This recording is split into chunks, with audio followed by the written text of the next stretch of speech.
Welcome everyone to Skills Connect. It's so exciting to have you all here. It is incredibly more even exciting to welcome Trish Steed. So Trish, welcome to Skills Connect. This is a series where we have conversations with the most bold and the most responsible leaders in our industries, from change makers to innovators to super passionate community leaders. I'm Siobhan Savage. I'm the CEO and co-founder of Reejig. And today I'm joined by Trish McFarlane Steed, who is the co-founder of H3 HR Advisory, a leading HCM advisory firm that provides thought leadership, research, and strategic support to businesses. Trish, you are right in the thick of understanding and hearing from customers directly the problem. So we're so excited to have you on this podcast and hear a little bit about what you're hearing. But first, I would love to know a little bit about sort of how did you get into this space? You know, a little bit about your background and what really kind of makes you passionate about this role. No, thank you for having me, Siobhan. I think that for me, HR has actually been almost a lifelong passion, which I know most people don't say like you went to school for human resources, but I actually did. Reason being, and I think this holds true for many professions, I met my dad's HR leader when I was still in college and completely changed my trajectory of what I found interesting. I saw what she was doing at work, how she was impacting this manufacturing business, and I just looked at her and said, I want to do that. So went to school for HR all the way through and got a master's. I've spent about almost 20 years, I think it was 19 years, working as, working my way up in human resources at large professional services firms, worked in healthcare and also in public relations.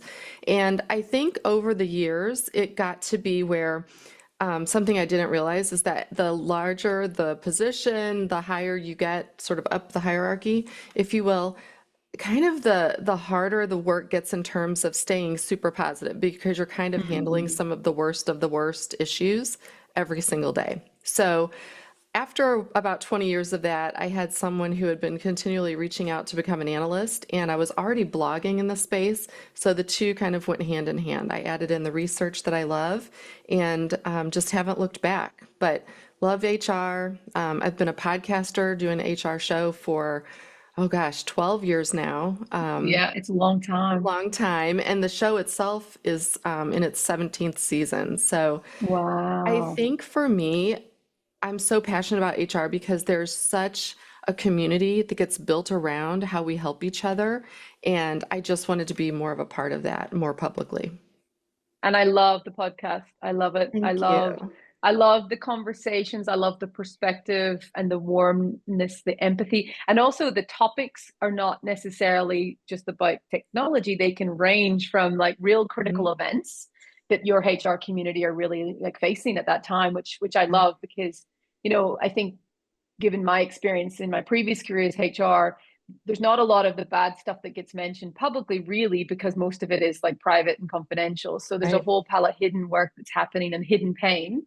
So Mhm. having a voice where you can listen to other folks talk about, key challenges, how they're thinking about it, that really becomes like a community-based like therapy, essentially, where It you're really is. giving folks that kind of voice of like, you're not alone.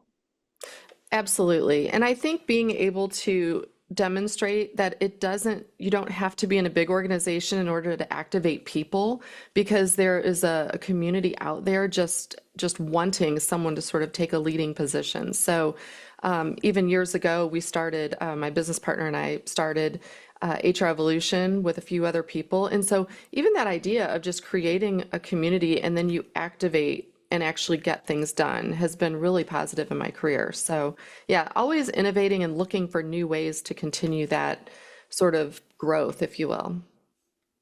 Given your like the lens that you have, one from an analyst perspective, Mhm. and then on the other side of that, you're also getting to talk to customers with real life problems. Mhm.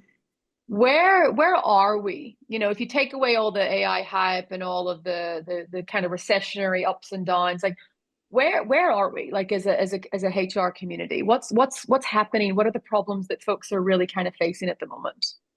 Yeah, that's an awesome question. I think that the last two events I've been to, both within the past month, large global events. And I was talking to lots and lots of different CHROs, VPs of HR. I think number one, there's just the fear of uncertainty, and whether that's politics or economics, whatever's causing the uncertainty, that's really the core of what's kind of on people's mind. They're not sure, should they continue down the paths they've been going on? How do they approach the C-suite that they're working with? Is it continue as usual? Is it slow our pace? So there's just a lot of uncertainty on what to do next. I think also just in terms of staying on top of things. So not just AI, but what's new in DEI now that things have been changing from a political standpoint, and what we do in this country greatly impacts other countries, as you know. So those were the two topics I heard the most about. Also, a little bit on the AI side, though, surprisingly, is HR leaders are a little bit sick of having every single conversation be about AI, right? Hmm. So there are the ones that, of course, they want to educate themselves, but they're sort of coming to me and saying, wait, we also need to focus on kind of the core things that HR does, right? We're trying to bring in really talented individuals into the organization, figure out how to keep them, figure out how to motivate them, keep them engaged in our environment, and really do good for the overall business. So Hmm. I think some of these other things are a little bit distracting right now, is what I'm hearing. That's really interesting because I think if I was to be back in my role and if my business was focused on operational efficiency, if my business was looking at like redesign, re-engineering, and AI being the main reason, I would expect that to be like a primary focus that flows on to all of the how we hire, how Yeah. we reward, how we do things. So that's a really interesting thing for you to say because I mean I've got a perspective, obviously, given the world that I'm sitting in, around that the how we do HR is going to keep completely different. That the Yeah. current way of designing our workforces no longer is fit for purpose. And I don't know, given my conversations with leaders, I don't know that a lot of people realize that Mhm. actually like AI is going to completely radically change the way that work is being done around a company. So it's interesting to hear you say that. And I wonder, am I in an echo chamber of my own thought process, or is it on that side, folks aren't really seeing that it's going to be this as big a transformation as it is? And I don't know. Like I think that's a really interesting thing that you've said. Yeah, I will tell you, I agree with you a little bit on that echo chamber piece, right? Because again, I'm someone who's constantly embedded in HR technology and how that's, changing, what the opportunities that is going to create for businesses, as you mentioned, sort of the entire employee life cycle. And so we do understand that at a much more granular level. I think that the HR leaders I'm talking to, they do know that is ultimately where we are going to get, but it's almost like drinking from a fire hose. So I see Mm, a lot of people kind of like almost, you kind of have the leaders who are sort of like, I'm going to freeze, right? We're going to freeze right where we are and keep things a little more calm. You have those that are saying, okay, we're going to try and transform everything all at once. I think the true success comes somewhere in between yeah. where, and I just did a keynote at HR Tech Europe the other day, and afterwards, several leaders even came up after to have a conversation about this. And we were talking about the fact that if you can just come up with one or two areas to start, you won't feel as overwhelmed. So maybe it is really truly starting at the beginning of someone's interaction with your company as you're bringing in into the organization. So that made Mm, much more sense, I think, to, I would say, the majority of leaders I was talking to, kind of going bit by bit instead of feeling like, oh, I still have to run my normal HR processes, right? I can't just try and transform every single thing all at once. yeah.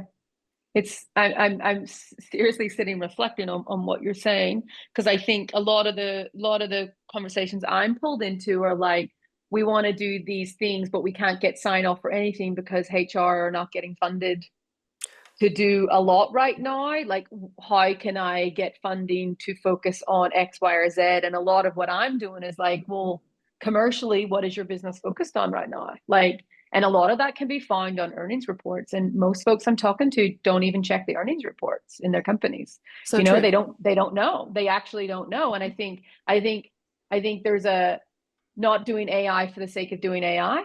Like they're like just to be doing a shiny toy. Like I think I agree with you in the somewhere in the middle. Right. And don't overwhelm the organization by trying to transform overnight because that doesn't go so good. I mean, look at the skills movement itself. Mhm. You know, if you think like I remember meeting you back in HR tech, it would have been what? I don't About a know. year and a half, 2 years, 2.5 years Be ago, maybe more, be more than more. that. Three, Yeah, three three plus years. years ago. Yeah, Yeah, three. It would have been three. That would have been peak skills. Every vendor that definitely. you seen was like Hmm. the pioneer of skills, you know, like Right. that was that was the That HR was our tech tool. buzzword. Yeah, and then it changed to then, you know, the following year being the year of AI. And like Hmm. there's these kind of trends that seem to sink into that. But given what you've seen like from the skills, and you know I've got a pretty strong opinion about Hmm. skills and you know the whole other side. Like, why do you think that that hasn't met the moment? Like, what like have you seen a whole pile of stuff that has been super successful? Because I haven't, in terms of just solely focusing on the skill. Like, and why do you think? Like, what feedback do you hear, whether it's on the analyst side or Hmm. directly talking to folks? Like, what do you think's going on there? I think again, it's probably length of time for things to change. So again, Mm, kind of being on the inside, we see the value of focusing on certain things, whether that be skills or, think a decade ago, big data, right? Everyone was still trying to figure that out. So things move a little more slowly in my experience, unless you're at just a really innovative, maybe large organization where you have the manpower to kind of make big things happen very quickly. But most organizations, at least here in the US, are a little more, I don't want to say slow, but just the pace is a tiny bit slower. So even with something like skills, it's not going to dramatically change in 2 to 3 years because it's a whole new mindset and way of thinking about work. So it might take a decade for that to actually see, did that stick or not? I think too, people are very, just in general, not just in HR, but we're very resistant to change. If we see something is the way we're doing it has been sort of working, we're always resistant to change. And I think that happens. So if you talk to organizations saying, we've gone about with job descriptions the way they are for the last, 50, 60, 70 years, why would we change? mm-hmm. So it's a hard conversation. And again, I think HR leaders have to pick our battles, right? When I was in that seat, I know when you were in that seat, you're right. You have restricted budgets, so you're trying to make very strategic use of the money and the funds you have. You're trying to figure out what technologies will actually make a business outcome that we're looking for. And maybe I don't know that much about HR technology, right? I've been in that seat before. And then I think the last thing is just figuring out, again, how do we as HR teams who have been drastically cut in the last 10 to 15 years find the hours and the manpower ourselves to make some of these transformational changes? So probably a combination of things, and it might differ if you're a small business, say under 100 people or 200 people, versus maybe a couple thousand people versus a large enterprise. Yeah, I have a pretty strong point of view in terms of like I can see, and we're privileged to work with, you know, some incredibly large customers, you Hmm. know, in the US, but also globally, right? Right. And I genuinely believe that it won't be the HR decision. Like there's going to be a critical event that's going to happen to the business Mhm. that the HR has to meet the moment. Like this AI thing, whether it's about efficiency and cost and like right sizing businesses, Yeah. whether it's about velocity, productivity, you know, speeding up work to worker, or whether it's the AI, there is going to be something, and I'm already seeing it with customers, that there's kind of like a scurry to try and solve this problem because ultimately the workforce is going to change. Like AI is not, it's not happening. Like this is happening. There is Right. trillions of dollars being deployed into this. Every major CEO, if you we analyzed every single major Fortune 500 board report. When you look at the word cloud Mhm. on what they're all saying, productivity, operational efficiency, cost, AI, and every one of them are focused on this. And if every CEO and every shareholder and every board has this as a mandate, if the HR team are not paying attention to that, I think that there becomes a risk of them being not kind of in that moment with the business. And I think like a lot of that isn't like hype, that's actually read it in the board report, like you can see Yeah. that. So I wonder, and I don't know if this is because I'm spending a whole pile of time with folks where I'm like this is not like a made up thing. This is like a genuinely, and this is not about skills.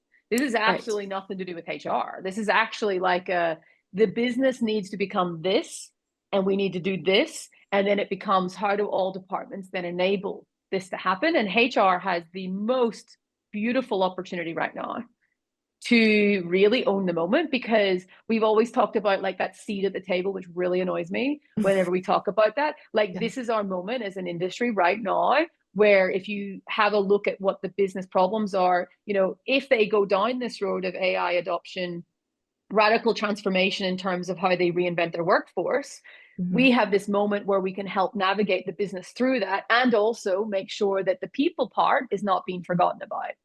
Because when you think about like AI, if we go down this road and you roll forward, like what are all the roles and the processes and the tasks that are going to be impacted?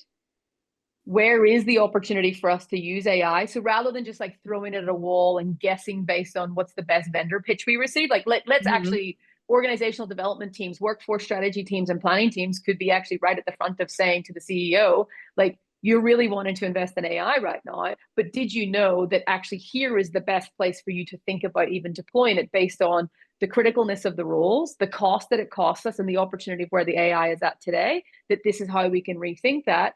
Oh, and by the way, Trish, that if you make those changes, this is what it's going to look like for your workforce. And we Mhm. know that these people will be impacted. So here's how we think about pivoting them into the new opportunities that we still radically need for this business. So this is kind of the conversations that we're having today with like chief people officers, SVPs.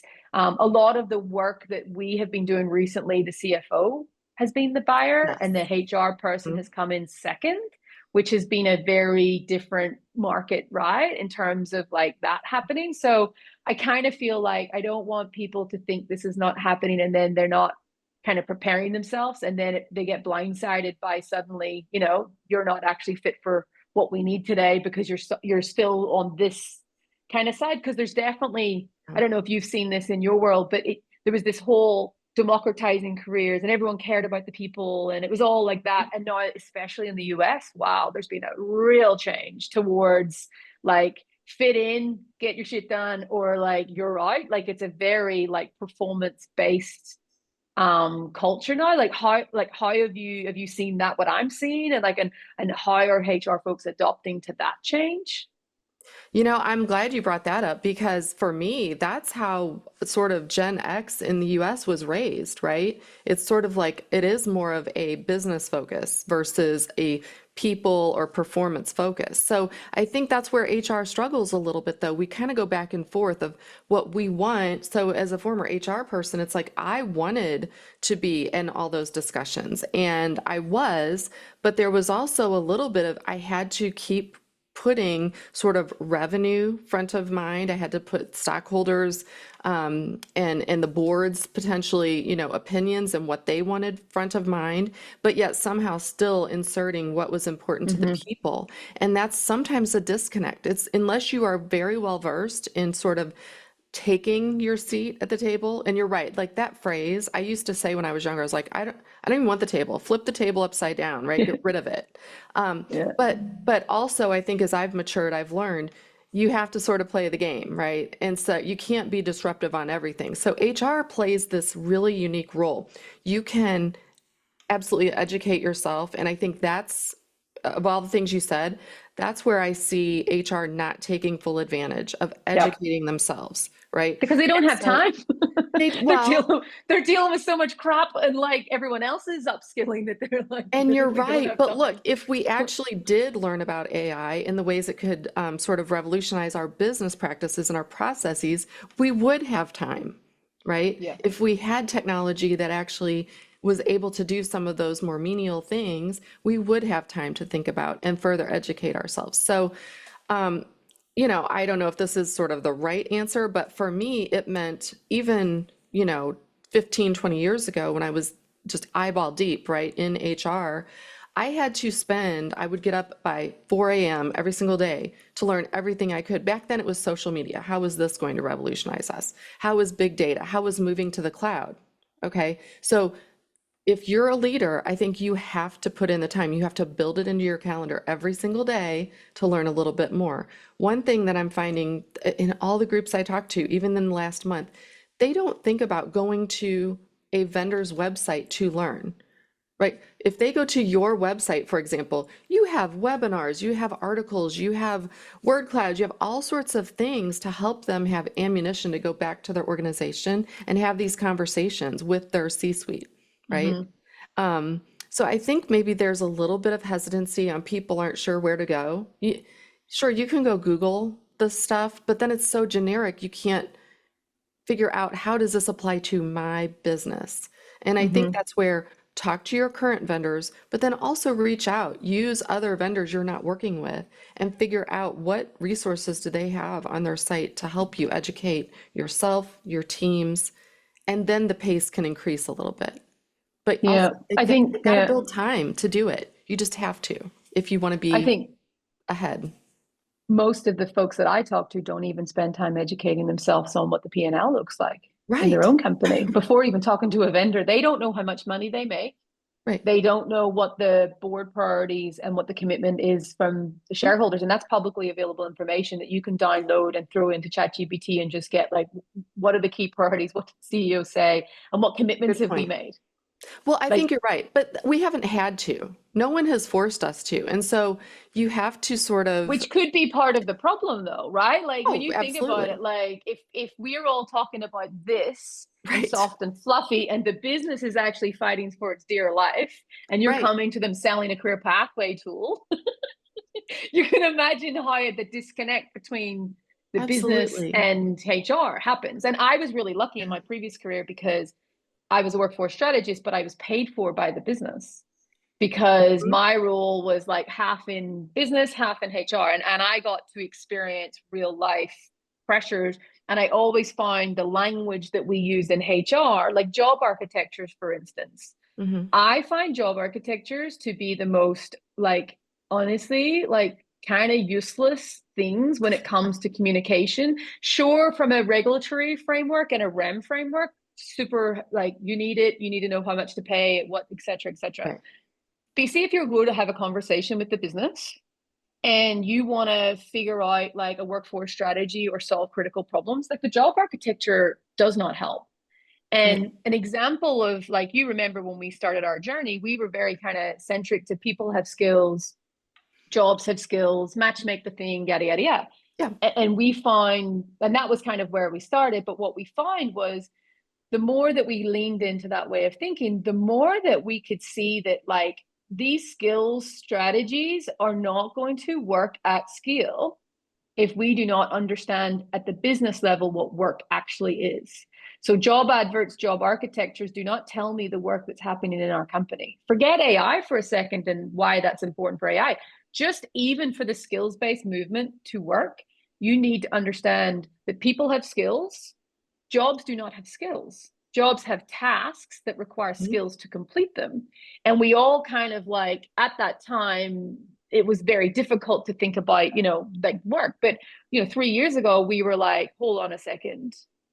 Like, if that is how we're describing the job and it's based on a title and a cluster of skills, no wonder we're not able to actually truly make decision making support from that.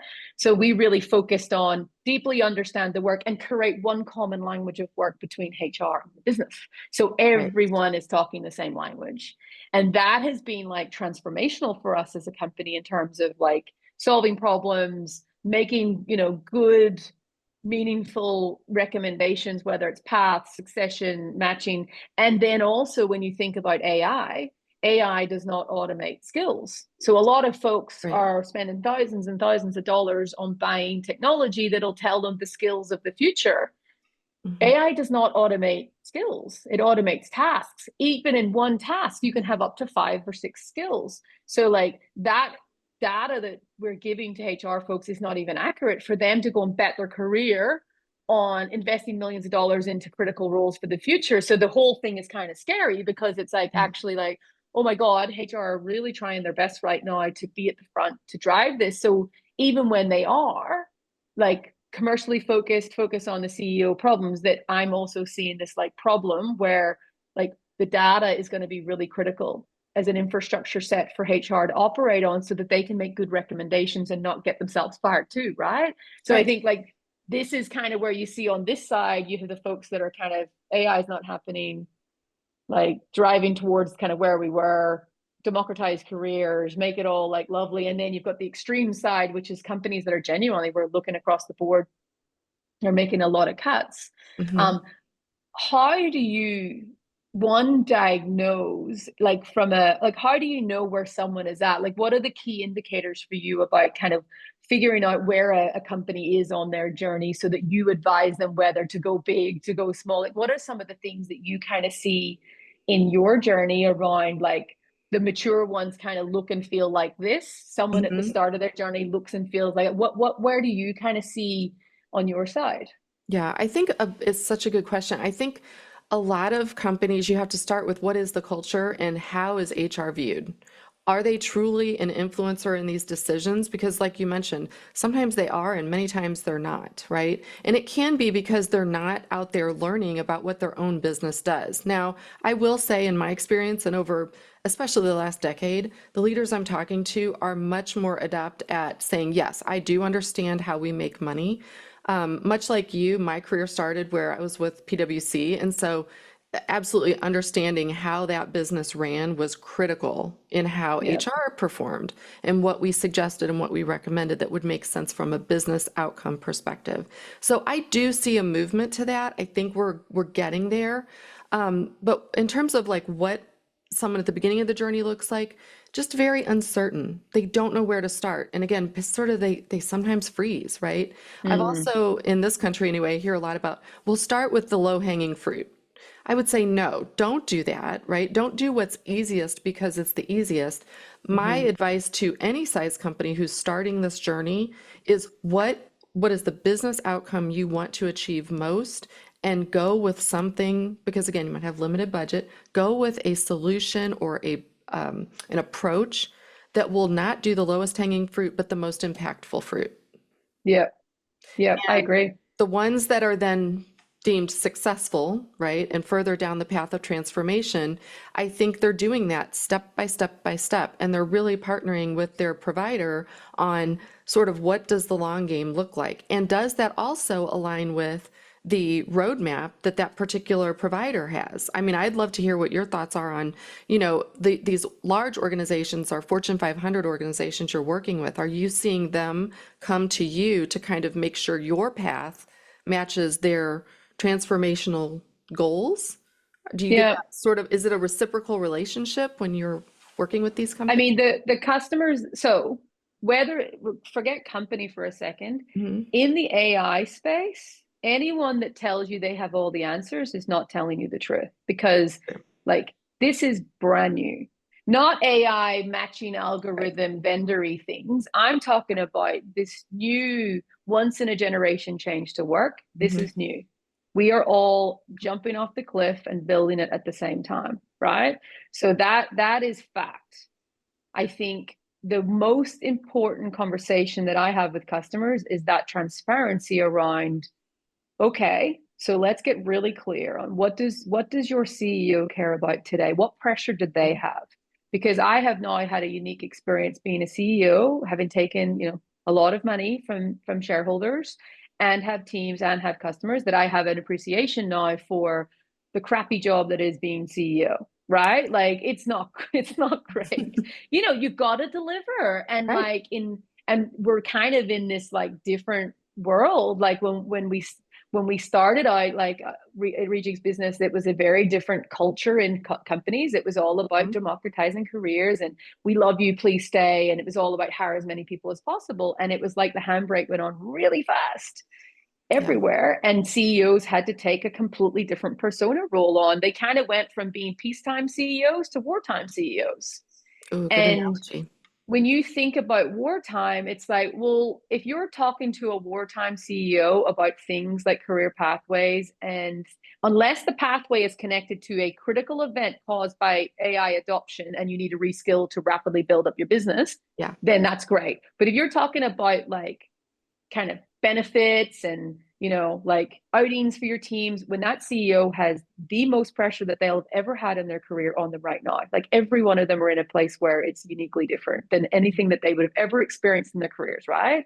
I Right. think having, and this is where HR have really great skills, is empathy. Like put yourself on that side of the table for 1 minute, look at the board report, have empathy for what would your CEO be facing right now, and how do you, with your skills and expertise, enable solving those problems. So Mhm. that's kind of the first thing I say before the vendor or my stuff comes in at all. The second part that focuses on for me, like I specialize in workforce optimization, and I'm the only person that has also built an AI company with that expertise. So Right. I am like right in the sweet spot of like, I've truly done it. I understand, but also I can cut really quickly to like actually what's real and what's not and what's possible. Hmm. So I have this other thing, and I'm really open with customers, and I'm saying, listen, this is new. All the consultants that are, charging millions of dollars to, they haven't figured it out either. It's all about Right. on the journey together. The most important thing, I think, is two things when they're picking how to move forward. One, understand the problems, then like, and the outcomes, as you said, but then pick a partner where they actually have expertise and have proven track record of starting and continuing this journey somewhere. Like they can't just Mhm. have a vision. They have to have like shown some level of like being on a journey with the customer and bringing them through, that whole water through the pipes. But Right. then the other part is that a customer, I recommend them before they do anything to make recommendations, they got to first get data. You got to know what is the work that's being done in your company? What is the workers that you have in your company? What does that mean in terms of our today? Where are we going? And then where does our CEO want us to be? And what does that look like in terms of like our organization? Because you will find a couple of critical things that will underlay all of that to enable it. So one, the data, like you got to understand your work. No one has a clue about what work is being done. And if you're trying to do operational efficiency, if you're trying to do productivity, trying to do AI, you need to understand tasks. You need to understand physical work, not skill. Right. I So think that's also, kind of though, important. that part that HR can be so helpful in figuring out what work is actually being done is also really scary for your employees. So the CEO must partner with an HR leader who also, like you mentioned, empathy, who empathizes that, hey, we're going to go through this really trying to figure out what the work is, and it's going Yep. to make a lot of people nervous. So how do you Agree. balance? So again, HR is sitting in a really good spot if they're there along that journey with that CEO, right? Yeah. To figure And out what work is. one of the things that we built was the work ontologies. Mhm. So we built 23 different industry ontologies that looked at every role group, every task, every subtask, every process, every skill. So we're not expecting HR to go and ask people, hey, with a clipboard, like, what are you doing? And do Right, these observations that the consultants would have done years ago. right. What we're actually saying is we'll tell you 80% where your business is in terms of who you are. We'll do a harmonization process. You've got a really good critical foundation. And then what we want to do is tell you like scenarios around like where there is opportunity for workforce bloat, Hmm. where there's opportunity for AI, like in terms of the best place. And then the really important thing is then, okay, now you have that data. The reason that we talk about bold and responsible being the new people strategy is because you want to be really bold and enable the business to reinvent. Because Trish, if you turn around and say to a wartime CEO, I don't think we're ready for AI right now. Like, I think that's your, Right, like, you're not going to have the job like very right. soon. Like as soon as someone comes on the radar that is willing to take up that opportunity to help. And it's not because about harvesting people out of jobs. It's actually like we've got to turn in and completely reinvent our company into something completely different. We've got to do this as a business. It's non-negotiable, or we will like not survive out, the trajectory of our shareholder promise. Right. But here's where HR has this moment of like clarity, empathy, responsibility that they can say, absolutely, CEO, I'm going to help you do that. And the reason that I'm so passionate about this is because we want to reinvent, but I'm going to make sure that I know all the decisions you're making 3 years out before you do it, because I've got a Mhm. responsibility to make sure that I prepare our workforce. Yeah. And preparing our workforce is like several different things. And this is what I talk to our customers a lot about. And we do a lot of community work right now to share and help like folks like understand what's happening. Like a lot of stuff doesn't go public because of the sensitivity around, Mhm. workforce transformation, right? But you've got a couple of things. You've got as a HR person, whether it's org design, whether it's your CPO, whether it's your workforce planning and strategist, whether it's your learning teams, talent management, they are all directly connected to, if I do this bold reinvention, then on the other side of that, what are the impacts? So what roles do I impact the most? What roles are the roles we still critically need? What is the difference between the impacted people and the actual roles that we need? And how do I get those people there? When I bring in AI, I'm actually taking tasks out. But did you know that when you bring in AI, you also add new tasks? Do our people have the skills to actually bring this AI into the business? If not, we spend billions of dollars wasted if the employees don't adopt it. Problem number three is, how do we take this from being scary AI robots taking jobs into, hey team, did you know that we have all of these tools to help you amplify yourself, to free you up to do more meaningful work so you can go home and spend time with your family? How do HR take the scary press narrative? And actually, because most of AI is not about taking people out of jobs, all of the companies that we're working for, it's not about cost reduction in the context of people, it's about reallocating money. It's Right. about reallocating money for growth. So this is where the mobility and the talent management and the pivoting of like folks around the business becomes, I want to pivot you over here. I want to make sure you've got the right skills. I want to enable you so that you're focused on the most valuable parts of our business. So that's the conversations I'm having right now.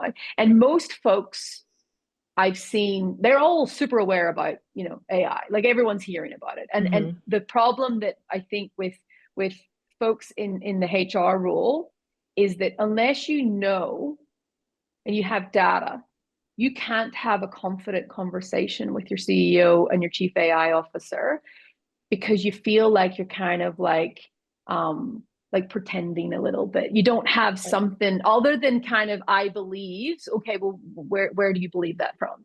Like, Right. oh, I've paid a consultant, or I've done, like, what you want to put yourself in the position of is, okay, CEO, I'm going to help you boldly reinvent. And here's how you can do that. Here is the best place for you to think about AI adoption.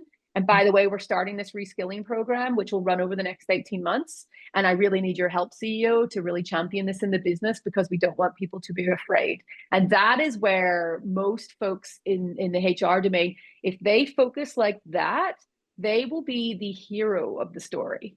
Because Sure. actually, like in this new workforce DNA, you're going to find employees will be one part of your workforce strategy, but you're going to have your flex workers, and then you're going to have your digital workers.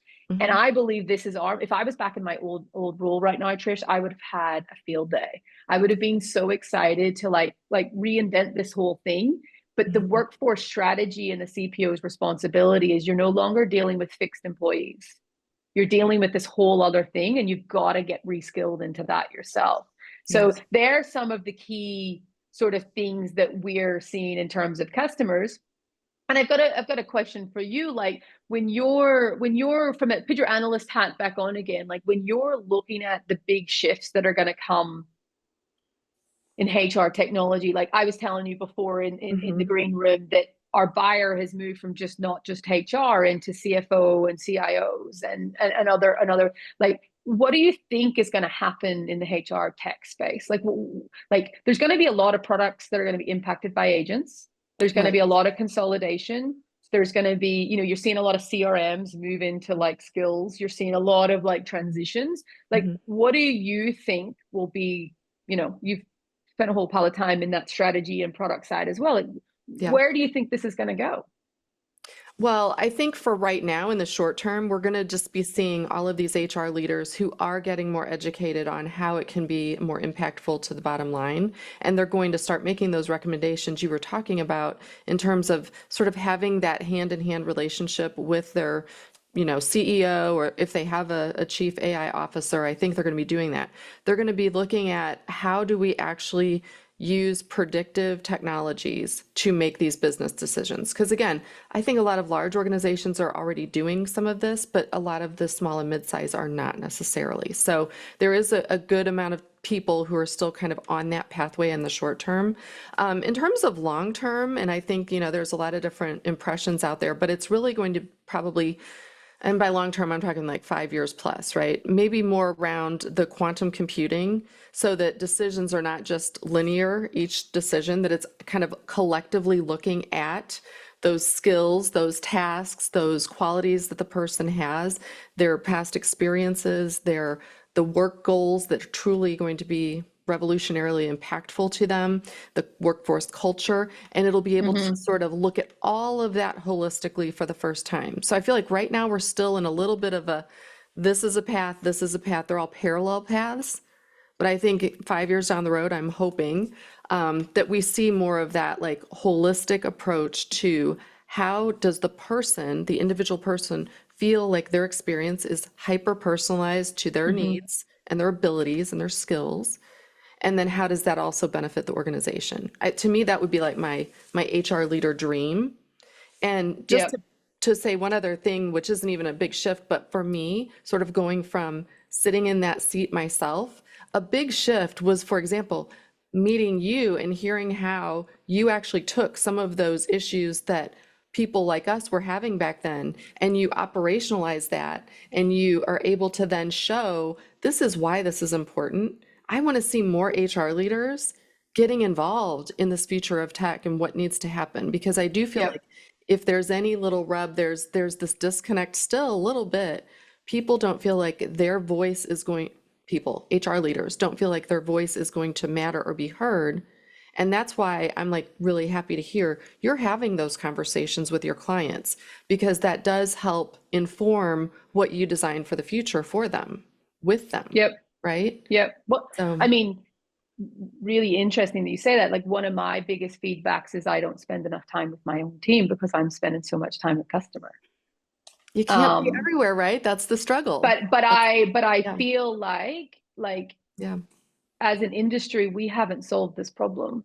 no, And I stepped back for a little bit away from product and mhm, like talking directly and tried to become a grown-up CEO, right? right. And what I found was that, and this wasn't my team, this is actually the industry. Like, if you, all vendors have the same thing that's happening, Mhm, right? That yeah, we are talking about solving really big critical projects and like restructuring operating models for businesses, but we're not, there's a couple of big reasons why we haven't, effectively solved that. And for me, like, I need to spend time getting the worst feedback possible so that we kind of unpick why. Like, why is, like, that was how the work ontology was born. Like, if you think about, like, and it's still really funny, the journey, like, it's not painful anymore. But at the time it was super painful right. because, if you think about like the way, this from a product strategy, you have a product vision and you have this kind of theory that's people have skills, jobs have skills, match, Hmm. and succession planning and learning and all of these things connect to this one currency. And then when you start to see that that's not really truly solving the problem, like, you can either keep driving the same thing over and over and over again and hoping that somehow it'll figure itself out, or maybe it's just that customer didn't get it, or that customer just didn't get it, or oh, that customer wasn't mature enough. Like, you can sell that whole reasoning and say that it was change management. Change management is usually the excuse that you hear in market, that this is Right. the reason these things didn't work was because change management. I call bullshit on that after being Yeah. personally in that space, right? Like, no, like, the reason that this didn't work in the way that we intended was because people have skills. They don't, like, jobs don't have skills. You need more Mhm. data. And like, AI is not a magician unless you have a good understanding of the work that's being done and a good understanding of the worker. The recommendations are not going to be where you want it to be. Therefore, the vision of what you imagine just doesn't take off. So I think for us at that time, we made, and this is pre large language models. I mean, you knew because we Mhm. picked up the HR award like 3 years ago for the work Yeah. ontology product, and everyone said I was an idiot at the time because, like, I had, they were like, oh, skills, and I said, I'm not saying skills is not important. I've never Right. said that. People have skills, but the problem that I see is not solving that problem. That problem we figured out. Hmm. The problem is actually no company knows what work is being done in their business. And if you self reflect a second, I team of 100 people, I had no idea what my workforce was doing. Mhm. And then it's like, oh my God, if you think about like a Fortune 500. So I think the kind of critical event for me was like, I care about solving this problem and I haven't solved it yet. You know Yeah. what I mean? Like I'm not bought into all the other stuff. Like I want to solve the problem, and the only way I'm going to solve this problem is if I'm in the trenches, like in the trenches right now, deep empathy, coming back to customers and saying we didn't hit that right yet for you yet. Here's what I'm going to do next. And these customers, they buy in because they are smart enough that they know that no one has really solved this yet. That Right. we're on this journey and that partnership around doing that. And when we made that decision to move from skills ontologies to work ontologies, I called all of my customers and I said, hey, I didn't get it right yet. Like, and here's what I Mhm. propose. And this is what we're going to see. And I'm going to measure based on the differences. And we're going to see if this works. And across every customer where we rolled in work ontology, we've seen real crazy increases of quality of output, which was very different. And then 2 weeks later, the AI moment happened, and suddenly everyone was like, how do we know where AI is going to hit our business? And then we were like, well, we got all these tasks. So Right, it right. was I was like, well, just build a feature that tells you AI impacts so that you've got some data. Like we've already got your data. And I think that was where, I mean, right now, I think vendors should be spending more time with customer, like not putting just CS. I mean, they're product strategists, they're the people that are in charge of solving the problem. I think the best ones should be really deep with customer and like sleeves rolled up and learning. I'll always want to be customer facing. Like I love it. Like even when it's not great, I love it because like that's where you find the magic in learning. And I think like we made those decisions to, really kind of lean into what the customer was saying. But then now what's happening is a whole pile of customers want to co-create because they all like we're in a safe space that this is such a new category where I'm saying, hey, this is new. We're going to go on a journey together. As long as we're coming into this with a really good like co-creation, customers are like the empathy, the openness, the clarity, and I'm going to screw some things up. But the best failures are usually what leads to the best innovations for us.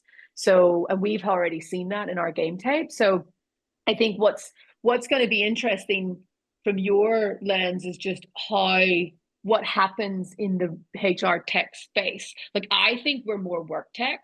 I don't Mhm. think we're like we would describe ourselves as work intelligence. Like I think we would fall into a category that actually isn't just HR. Like our buyer is a different buying group. Yeah. We are still and invest heavily into hiring experts like Nuno, who's ex Nike and Mars, and Sanofi, and Jacinta, who's ex KPMG and J&J, and folks like that, Mhm. because we want that empathy with the customer. But I do think what's going to happen is these buying decisions are not going to sit with HR a lot. When it Right. comes to moving work to worker, where does AI agent sit? Is that with HR or is it with IT? Yeah. Like that's an ongoing debate. I think there's a team in the middle personally I would that agree is with like that. Yeah. a new team that's Mhm. set up, and someone like me who's like got expertise in resource management or cares about like utilization and under like Yeah. that's kind of going to be a new thing, I think. No, I think you're right. I think it shouldn't sit in either one of the existing. It has to be some group, or even if it's just one person in your organization, right, who is really tightly focused on this and sort of making that work across the organization, who can see sort of all the experiences that people are having with the technology currently, and also anticipating what it could be. Right. Mm-hmm. Earlier you mentioned that one of the impacts is being able to go home with your family, right? So I think Yeah. too, but we don't talk about buying HR technology typically in that way. So I do think that your approach is a little bit different than a lot of vendors I talk with, because also, I've been with enough vendors in time and as a customer as well, where they come in and they'll just say, oh, what's your problem? Oh yeah, we can solve that. Even if they don't have something currently, they'll rush out and have development make some little band-aid thing that will do what you want it to do. I love the way that you're sort of approaching it differently, right? Having that collaborative discussion. But you're right, it's not always HR. And I would say it's often not HR who has that final buying decision, right? We can, Mm. we all have a budget. I've always had a budget of X amount of dollars, whatever that is. But for those really big, impactful moves, had to involve CFO, had to involve CEO, COO at the time. And I think that still continues. So it's about navigating being truly someone who is one of their equals, right? If you're the CHRO or CPO, Hmm. you have to be an equal, but you have to bring them something, some tidbit of knowledge that they don't have. You have to bring Yep. them those insights. And so that's where I think is a huge opportunity for the listeners to say, look, is is every conversation I'm having with my co-suite people one in which I'm bringing them insights or information they don't already know? Because in Yep. the I past, I agree. think I've been guilty of it too. Like, you go sit in with the C-suite and it's like, I would just hear what they were talking about is important. And then I'd be figuring out how do I now do something with that information? I was Yep. much more successful when I flipped the script and said, okay, I also have a lot to offer. So again, you're right. It's new, right? This new wave of It is AI new. and generative AI. Totally new. And I love that you said, don't just listen to someone who's out there saying we've got it all solved. They don't. That's just not No. there yet. And you don't want them to. I would much rather have someone who says, hey, we don't have it all figured out. This is the step we're on now, and we're going to have another step in 3 months, 6 months, a year, right? And it is a journey. I truly believe that because I think also as it rolls out into an organization, that's a journey as well. Yep. If you're on that journey together, if you're in a relationship with your provider in that way, I think you're going to be much more successful and you're going to be able to sort of, I don't know, kind of riff off each other, if you will. I always love those Trish, relationships, right? So best experience. yeah, As a vendor myself, I don't feel like a vendor. This is the problem. Like I no, forget you that don't. I'm a vendor. Like I literally You're like, forget. am I? I forget. Like I'm like I always think that I'm part of their team and I'm like here to solve problems. But like Right. the best experience that I've had in this last 12 months has been co-creating, innovating Yeah. together. Like the way that customers just have this real life thing. And we keep talking about critical events in my team Hmm. because unless you've got a critical event, nothing changes. There's no Yeah. friction. You need friction to move forward, right? And if there's no critical event, we can't see that there's going to be change will ever needed or happen. You're kind of your status quo point that you said, the rabbit in the headlights customer, Hmm.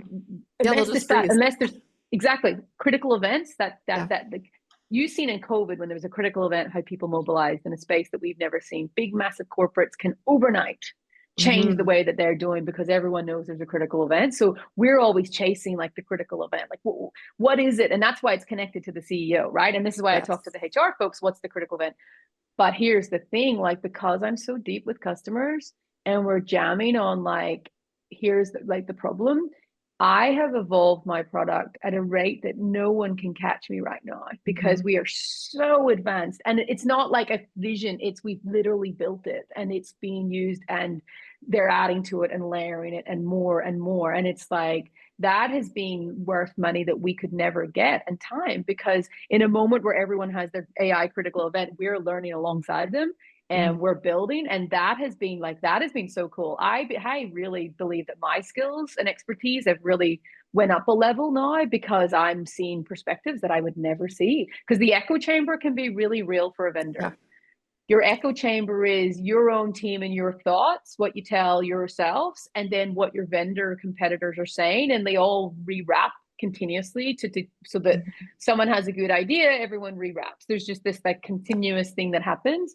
So like I have tried really hard to not do that and stay out of all of that noise and like turn all the alarms down and kind of like you do you, but I'm going to super obsess on this problem and hope that I can solve it and do everything in our power to get there. And I think the customers, the way that we split it and how I would recommend to folks listening is like we do phases. Phase one, in order for you to get any street cred, you need to understand what is the work that's happening in your company and actually get that data. Like know first what are you dealing with because no one knows. Your CEO has no idea. So if you understand that work and you know where there's bloat, you know where there's efficiency opportunities, you know where AI is available today within your business to do certain tasks that you know impacts to workforce, and you basically bring that to your CEO and you present that. I can tell you right now, because I have watched many of these recently, Hmm. there is nothing better than that. No one has ever done that before because it Right. does not exist.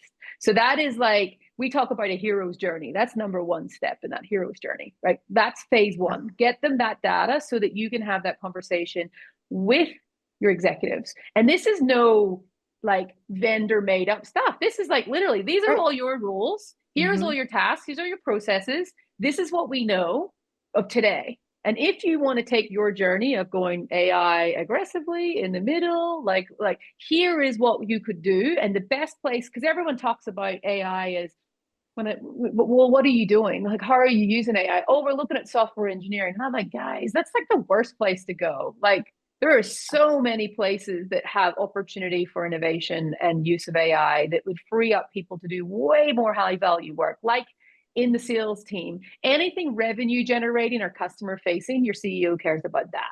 Hmm. You know what I mean? Absolutely. Like cyber and data science used to be the thing that all folks were talking about, but like AI can do a lot of the data science stuff now. You know, if they're building that, like that becomes a less of a thing, right? Because the analytics and that kind of moment is available with AI. But the sales and anything that makes you more money, because companies right now they want to hold their cost base but grow revenue. So Right. like stay as is, but grow. And within the as is, can I find pockets of money that I can redistribute or rejig back into something that's high value? That's what the CEO is really focused on. So step one, phase one, get your data. Step Hmm. two, give them intelligence for decision making support, make recommendations. Right. Like you are experts in work, you're experts in human capital, you're experts in workforce strategy. Make recommendations that this will be the best opportunity for our company if we really want to maximize the moment of AI. But also, if we do that, here's what we need money wise to reinvest back into reskilling because we've got this problem now with our workforce where we don't have enough skills for them to use the AI first. And secondly, we've got this other problem where these rules are going to be impacted and we want to make sure these folks have time to reskill. That's the kind of phases that we bring customers on. And whether they're doing that through their own systems of like pushing data through Workday and SAP, or whether that's through agent front end, it doesn't matter. It's like get them the data. And that's where Trish, most folks go to status quo because they don't know what actually, you know, what the opportunity is and they don't know what to make a recommendation. So they kind of just go, Mhm. well, what would we do next? And we get that Right. question all the time. All this data is amazing, but like, can you tell me what to do? Like, what would you do? Like, Right. what would I do? Like that's a genuine Yeah, that's true. very thing. So a lot of my time is like, well, in my company, I'm now saving $1.7 million a month with AI use. And I haven't even started yet on autonomous agents. So like Right. I'm going to build $1 billion company with under 100 people. And Yeah. I know that's a little bit controversial, but I am. Like I'm going to try everything I can because if I test it in my own world, I Hmm. can share that learning outside. And that's the good, the bad, and the ugly about like what do you learn? One of the things that I would highly recommend to everyone on the call is I did mine fast. I just pulled the handbrake on, made decisions. I did impact some folks by making those decisions because I looked at AI. And if I was advising anyone listening, we did that like 2 years ago. Hmm. I would do the thing I said to you about like where are the impacts and how would you move them into something else so that you're not having that impact. I wasn't thinking about it like that at the time, but having went through that myself on a CEO side, I would now highly say to my customers that hey, bold and responsible. like Hmm. like the lesson I learned was like too fast kind of feels like a little bit like ooh, like a bit Right. scary for folks. How do you create the culture of opportunity where AI and my team is now an amplifier? And I think that's kind of where like you know from an excitement it kind of takes it away from the shadow to the exciting and I mean on that I would love to know like what are you excited about, like what excites you. This is a new generation of work. this is It this is is. all changing. Like what do you find the most exciting about this moment? The thing I find most exciting is actually the way that we are starting to feel pressure from this next generation that's entering the workforce because their entire outlook and expectations around what work should be and what it should look like. I feel like that's where maybe we Mm, sometimes get in our own way. I'm in my 50s, solidly Gen X. Sometimes I get in my own way of like, again, I know what's worked in the past or I think I know.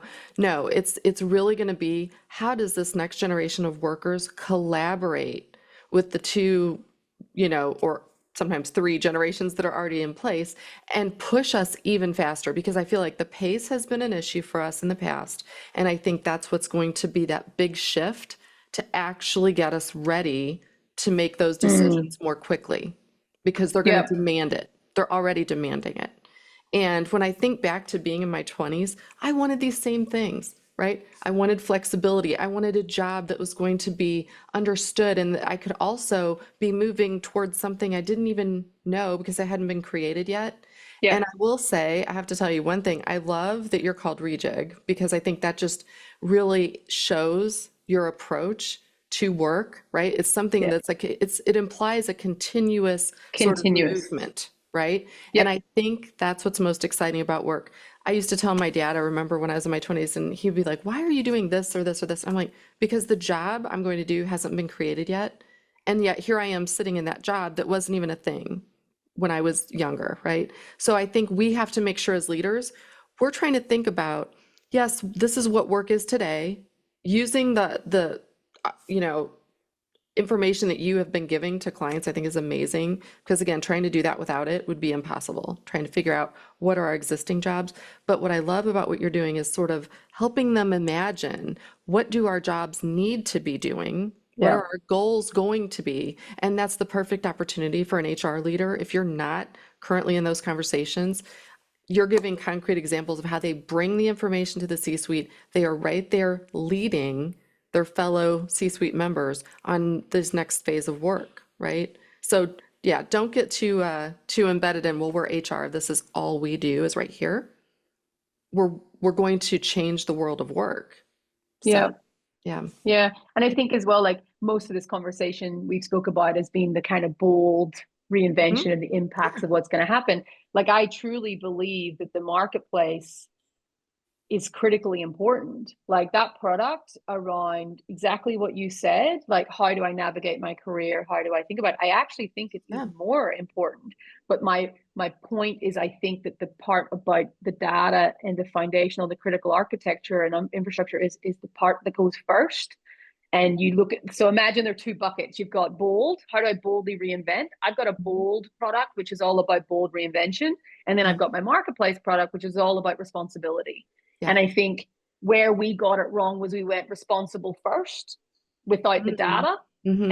And actually like they're part of the same, they're part of a journey. Like understand work, get work intelligence for decision making support, know how to deploy the marketplace into the right area. So is it for Right. career pathing and pivoting? Is it for mobilization and resource allocation? Like that's the thing I think I've learned on this journey about the marketplace, that that product is still going to be a critical product.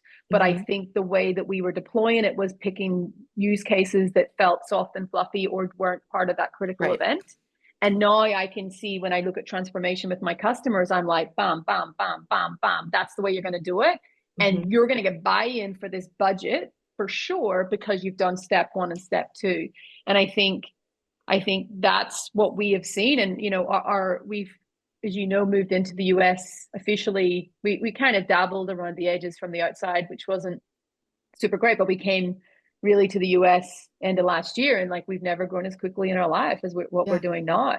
And I think the moment is now. And I think a lot of what we're focused on at Reejig is helping communities rise. And I'm an ex-HR person, so I have had the privilege of learning a lot of my stuff because I've got access to the rooms that I've had access to.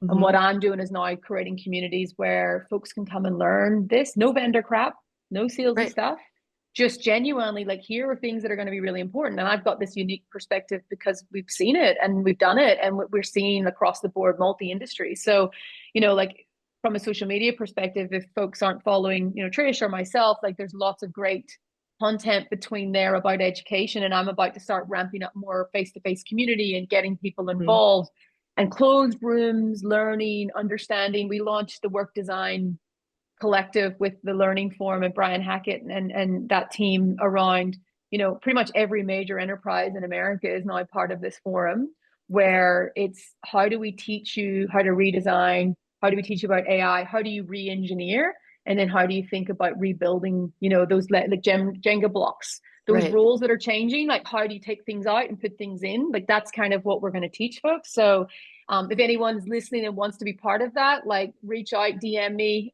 we can get you involved in that. It's not for anything other than, you know, our mission of zero waste to potential. Trish, this has been amazing, and it's been so good to see you as well. You too. Thank you for having me. And I have to just say one last thing. I am so excited to think about, when you started your career many years ago, me as well, in HR, that there are so many opportunities that we're not even thinking about as HR professionals. Look, you're out here creating solutions for companies of all sizes. I think that's amazing.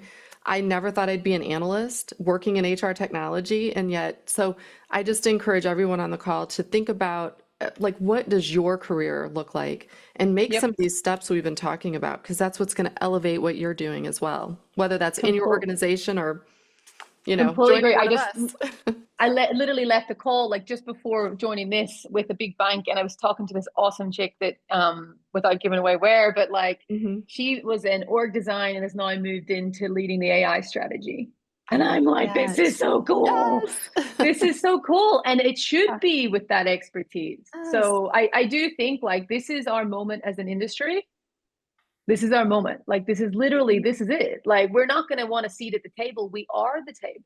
Thank Like you. that's Yes. I love it's it. the like bring everyone together and be the voice of like, okay, if you want to be bold, let's go. But you're going to hold yourself to account by being responsible. And that's the role that I think we play in society and in my business is like, how do we help that? Because that's tricky, to be both, but there is a way to kind of fulfill on both the bold and the responsible. And I think True. the companies that think like that, they're going to be the ones that outlast everything else in market. They're I going to have agree. the best opportunities. They really are going to drive this. So Trish, it has been incredible. Thank you so much. You can find Trish on LinkedIn. You can see their podcast on Spotify. We'll send out some links to link folks to the Thank community that you. those folks are bringing together, because as I said, it's kind of therapy for folks who are kind of wanting to hear different perspectives. And it's also just like deep empathy and deep expertise on the space. So Trish, thank you so much. Thank you, Thank listeners, for you. joining live.